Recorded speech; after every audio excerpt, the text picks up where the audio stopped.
This story is from Baner, Uttar Pradesh. This incident dates back to 2021, on the morning of July 21st, around 6 a.m. Laborers working in the fields were heading to work as usual when they noticed something unusual in the mango orchard west of Mohalla, Afghana in the Kiratpur police station area.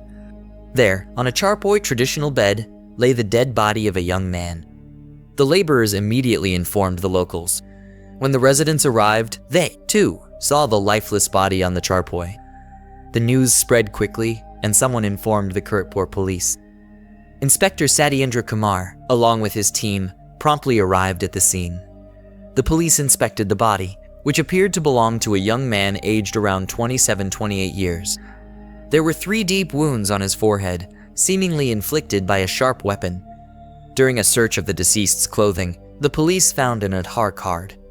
Through this, they identified the body as that of Sharik, the son of Shamam.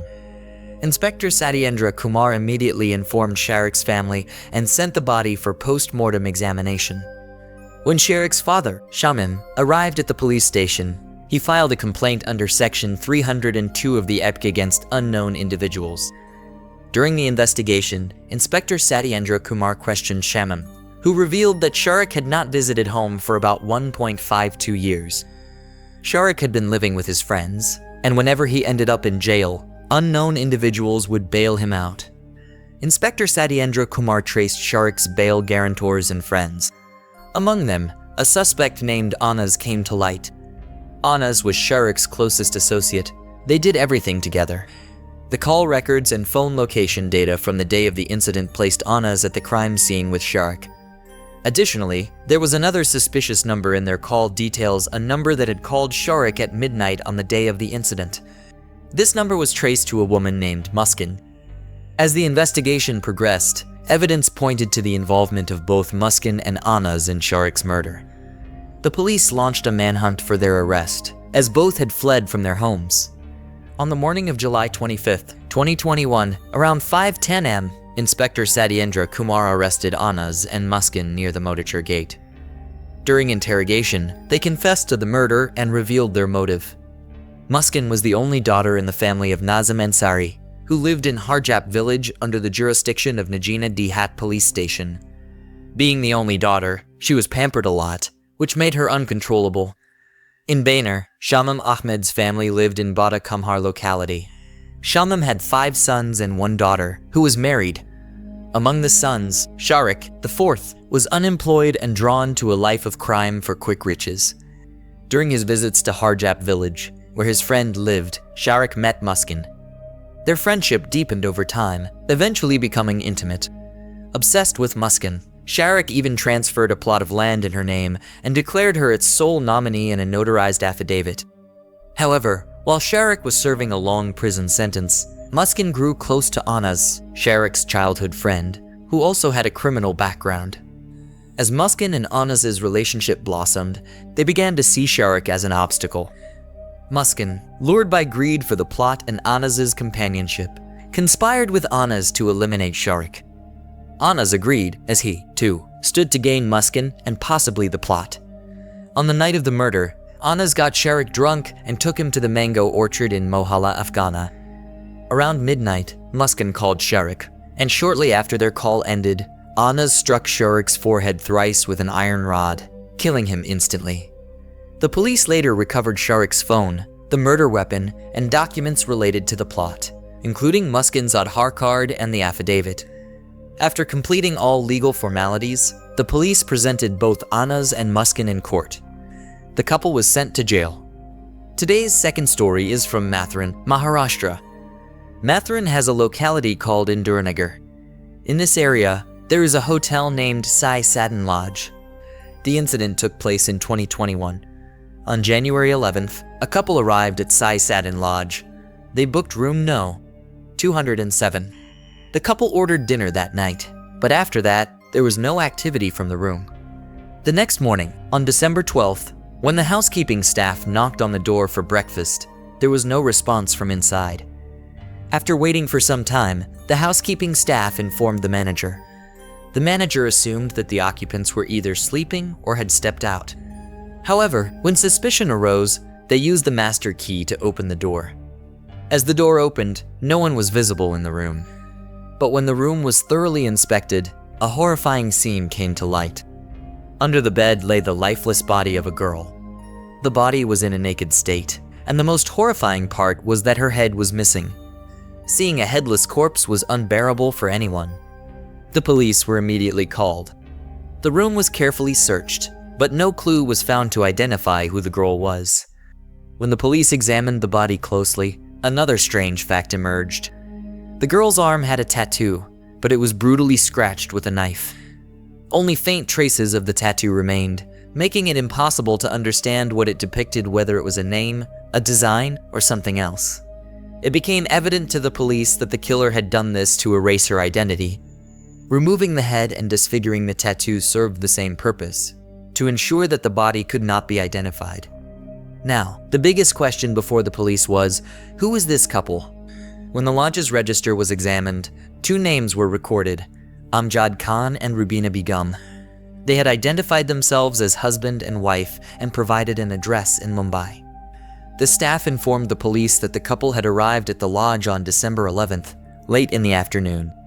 They had presented an Aadhaar card during check-in, but further investigation revealed that the Aadhaar card was fake. The lodge manager stated that the couple seemed normal, but the girl appeared slightly scared and restless. The police began scrutinizing the lodge and its CCTV footage. The footage showed both individuals entering the lodge, but an unusual detail stood out. The next day, only the man was seen leaving the lodge alone, and he never returned. By now, it was clear that the murder had been meticulously planned. Removing the head and scratching the tattoo were deliberate actions to obscure the victim's identity. The address provided in the register became the next lead for the police. A team was dispatched to Mumbai to investigate. However, upon reaching the given address, the police discovered that no one named Amjad Khan or Rubina Begum had ever lived there. It became clear that the address was fake. The police had already suspected this. A killer who goes to such lengths to erase the identity of the victim would never provide a genuine address. Now, the challenge before them was enormous. The head was missing, the tattoo was defaced, and the body was stripped of any clothing. This was a calculated move by the killer to erase all traces of identity. The police were left with only a naked torso, and identifying it was like solving a puzzle. They decided to examine the CCTV footage from the surrounding areas. Some crucial clues emerged from the footage. First, the lodge cameras showed a man and a woman entering, both with their faces covered by masks. The man had a bag slung over his shoulder. Another camera captured the same man, this time leaving the lodge with the bag. He appeared hurried and nervous, as seen in his body language. The police deduced that the murder likely occurred between Saturday night and Sunday morning. Two footages were clear, but the man's face was masked in both. There was no vehicle, making it impossible to trace a license plate. The police then decided to investigate footage from the cameras in nearby areas. After examining dozens of cameras, another footage surfaced. This time, the same man was seen walking towards an isolated area. The path was completely deserted, no hotels, no shops, no residential areas, just silence and darkness. The man was seen carrying the same bag and then disappearing from the camera's view. Now the police had three footages but no concrete lead. The first footage showed the couple entering the lodge. The second footage showed the man leaving the lodge with the bag. The third footage showed him heading towards an isolated path. The police believed that the killer had hidden the head and clothes in the bag to dispose of them. The team decided to comb through the isolated area thoroughly, hoping to find something significant. There was no evidence related to the bag, the head, or the murder, but as time passed, the fear of the killer escaping was growing. The police had very little time, and every small clue could be crucial in solving this case. The police team scoured the desolate path and reached a deep ditch, where something suspicious was noticed: a black polyethylene bag. Upon closer inspection, bloodstains were seen around it. This could be a significant lead. The police worked hard to extract the bag from the ditch. When it was opened, a girl's head was found inside. The police were convinced that it was the same head from the body found in the lodge's room. Nearby, a purse was also found. Inside the purse, there was a doctor's prescription with the girl's name, Poonam Paul. The prescription was from a clinic in Gorgion, which made it clear that the girl was from Gorgion and may have recently gone there for treatment. The police gathered information from the lodge to see how the room was paid for.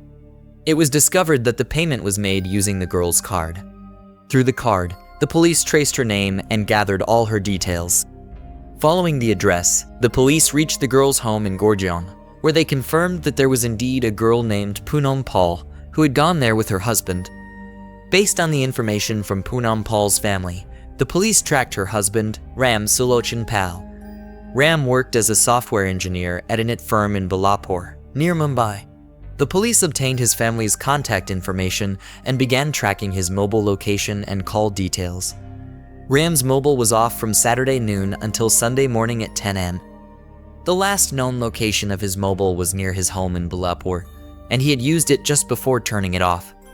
If his mobile was off and his location was near home, how did he reach the lodge? The police were suspicious. In today's time, when everyone uses their mobile phones constantly, it was strange that Ram had kept his phone off for such a long time. And if he was in Balapur, how did Poonam's body end up in the lodge in Raigad? When the police reached Ram's house, he was startled to see them. He nervously asked why they were there. Upon informing him that his wife, Poonam Paul, had been murdered and her body was found in a lodge in Raigad, Ram was stunned. For a moment, he couldn't speak. Then, in a low voice, he said, "How can this be? Poonam was at home. Why would she go to Raigad?" The police found his response odd. Ram repeatedly claimed that he had no knowledge of Poonam's trip to Raigad. He kept saying that Poonam was at home and he couldn't understand why she would go to Raigad. The police then began gathering information from Ram's family, neighbors, and colleagues. They kept suspecting him. Eventually, Ram was called to the police station for questioning. Under pressure, Ram finally revealed the entire story. He admitted that he had turned off his mobile phone himself to prevent anyone from tracking his location. To make the crime perfect, he had planned for months. He had taken several steps to cover his tracks, such as booking a room at the lodge under a false name, not using his real ID, and wearing a mask to avoid CCTV cameras. He knew that there were cameras everywhere, so he covered his face completely with a mask, and he asked Poonam to wear one too, so people would think they were taking precautions against COVID-19. The killer decided to cut off Poonam's head after the murder to prevent identification. He even scraped off her tattoo with a knife so the police couldn't use it for identification. He removed her clothes to prevent identification through them, and then took her mobile and other belongings to ensure no trace remained.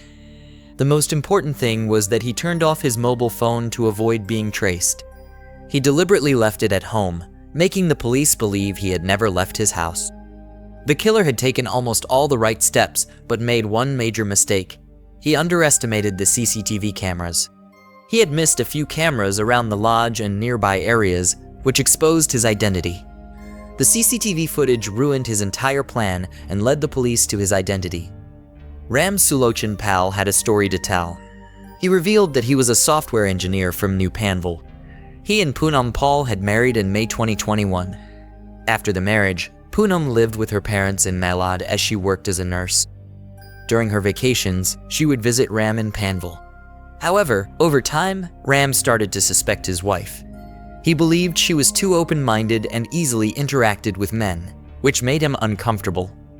One day, Ram asked Poonam if she had a boyfriend before marriage, and she admitted she had one, but they were just good friends. This made Ram feel more suspicious and insecure. Gradually, this doubt grew into something much deeper. Eventually, Ram decided to kill his wife. Before carrying out the act, he carefully planned everything to avoid getting caught, but he made some crucial mistakes. Poonam was a sweet-natured girl who loved talking to her friends, but Ram misunderstood her kindness as something wrong. This story reveals the bitter truth that suspicion can destroy relationships. Ram's blind jealousy led him to murder his innocent wife. If he had communicated openly with Poonam, perhaps this tragedy could have been avoided. Every person has their own nature, and we must accept it with respect. This story teaches us the importance of trust in relationships and warns us about the dangers of suspicion. Relationships are fragile, and they need to be nurtured with love and understanding. Our aim should be to learn from such incidents and avoid going down the wrong path. This story serves as a strong warning that making the right decisions in life is crucial. We should all strive to build a better society based on love, honesty, and mutual respect. With such real-life stories and the lessons they impart, I will return again.